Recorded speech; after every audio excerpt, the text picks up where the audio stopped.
Seguimos en Ágora. Ágora era la palabra que los antiguos griegos empleaban para referirse a la plaza pública. Ahí acudían a discutir temas de todo tipo. Los griegos nos dejaron por lo menos dos grandes historiadores, Tucídides y Heródoto, considerados muchas veces los dos grandes fundadores de la disciplina de la historiografía. Y hoy converso con un historiador, que es el profesor Luis Vivanco de la Facultad de Humanidades y Educación. El tema que nos ocupa es la caída del comunismo.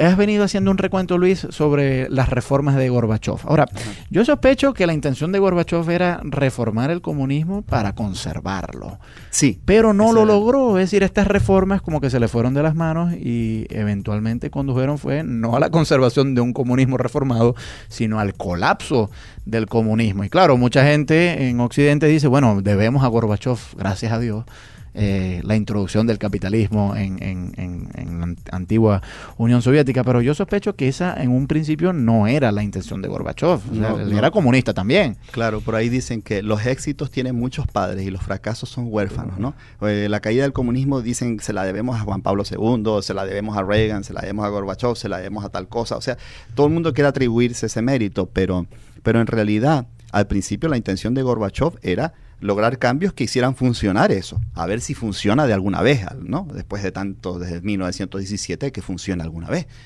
Pero se dieron cuenta de que no iba a funcionar, de que no puedes admitir ciertas libertades, o sea, y algunas no. No puedes decir, bueno, pueden tener libertad para hacer pequeñas empresas y tal, y impedir que eso crezca. No puedes decir, bueno, van a poder elegir candidatos de distrito, candidatos de esto, ¿no? Y decirles, pero tienen que pensar así o así.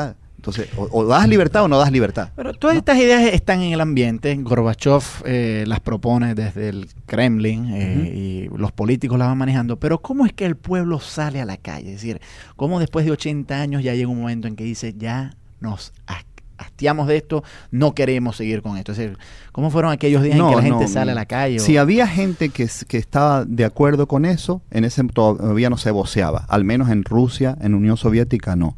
El general, el ruso, y no lo digo yo, hay un libro de Hedrick Smith que es muy famoso, que se llama The Russians, que analiza muy bien lo que es, un libro muy grueso, un ladrillo, pero que analiza muy bien. Él estuvo años viviendo en Rusia como profesor, la mentalidad rusa, y esto lo dicen los visitantes de Rusia desde la Edad Media hasta hoy. El ruso en general es una persona muy desconfiada, muy desconfiada. Entonces espera mucho, digamos, para manifestarse públicamente. No es como pasó en Polonia o en Alemania del oeste o en otras partes. Aun si la gente veía con buen ojo esos cambios, no iba a salir a la calle a manifestar. Solamente después de años fue que la gente tomó la calle. Pero al principio era una cosa impuesta desde arriba. Él hizo los cambios, pero ojo, claro, las preguntas que surgían es, ¿cómo es, por ejemplo, que el plantel militar permite esto? El plantel militar, tú ya has mencionado Afganistán, había tenido una gran vapuleada ahí, y eso aprovechó. Siempre las guerras son algo que sacuden las estructuras. En este sentido, la estructura militar se va a librar de mucha gente de la vieja guardia, porque tiene que venir gente de la nueva guardia, que son los que van a ir a trabajar en esa guerra, porque la guerra es para los militares como un trabajo, vamos a decir, normal de su entrenamiento. Pero entonces ahí se van a destacar nueva gente militar y van a darse cuenta de qué se puede hacer. Y regresan a Rusia con nuevas ideas. Eso es lo mejor a veces que ha pasado con las guerras, no cuando un país pierde o gana la guerra, sino cómo vuelven los militares, porque son los que cambian a veces las cosas en el país, ¿no? Sea que hayan perdido o ganado, van a cambiar las cosas. Entonces, él ya tenía ganado un gran parte del plantel militar, no todo. Hubo militares que siempre estaban como a favor de una vuelta a un régimen, no precisamente ni comunista ni capitalista, pero sí un régimen duro. Y eso hay que tenerlo bien en cuenta, hablando de la Unión Soviética, que lo que siempre ha sido como la opción presente allí políticamente no es democracia o libertad, socialismo o parlamentarismo o occidentalismo. No, ha sido la presencia de un régimen fuerte. Y curiosamente, a pesar de que hay opositores a eso, es una cosa que masivamente no hay una rebeldía contra un régimen fuerte. No, y además que yo creo que después que la Unión Soviética pudo haber caído, Rusia se abrió a la inversión extranjera, al capitalismo, la propiedad privada, sí, etcétera, pero yo no lo consideraría hoy un país plenamente democrático, y yo creo que el comportamiento que ha exhibido Vladimir Putin en estos últimos años precisamente deja mucho que desear. Pero una cosa que quería decir, Gorbachev tenía la intención de purificar también ese sistema. Junto con el término perestroika hubo un término muy importante, que fue el de glasnost, que significa transparencia.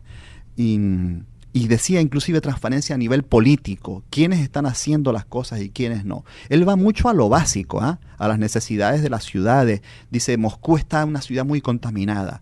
¿Qué está haciendo el alcalde de Moscú por esto, no? Es decir, va a problemas muy prácticos y básicos, que yo creo que es uno de los focos importantes de la política contemporánea, ¿no?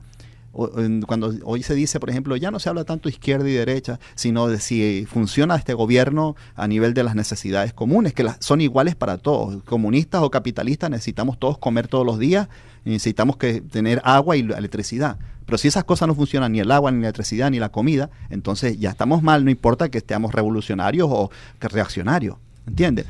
Entonces el foco es hacia los problemas vitales de los ciudadanos. Y ese le ganó mucho el apoyo de la ciudadanía también, porque les decía de sus necesidades.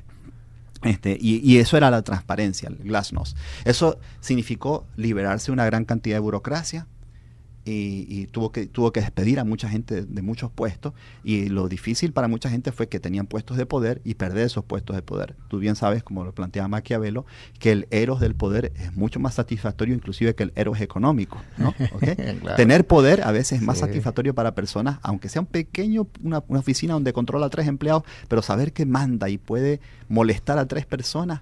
Y que es lo que yo creo que ocurre con muchos de nuestros burócratas. Hay mucha especulación de que tal funcionario, tal ministro tiene un tremendo Rolex o tiene tremenda Homer o tremendo carro. Yo digo, no, yo no creo que muchos de estos ministros persigan esas riquezas. Yo me los imagino muchos de ellos montados en una hamaca durmiendo en condiciones sencillas, pero sí se les ve que les gusta manejar gente, que les gusta dar órdenes y ser obedecidos. Y claro, yo creo que aquí alguien, además de Maquiavelo, alguien como Nietzsche, por ejemplo, dirá, esto de la voluntad del poder, todos venimos al mundo con ella. Y la verdad es que sabroso es dar una orden y que a uno lo obedezcan, ¿verdad? Yo voy a decir una cosa, yo creo que uno de los grandes puntos que se ha apuntado, que se ha notado el gobierno que tenemos en Venezuela actualmente, me voy a referir a esto como una cosa anecdótica, sí, ¿no? No.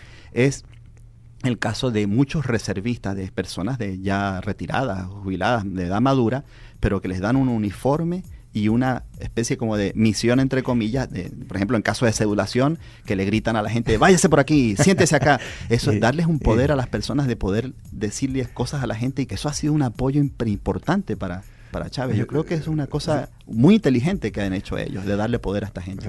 Sin duda.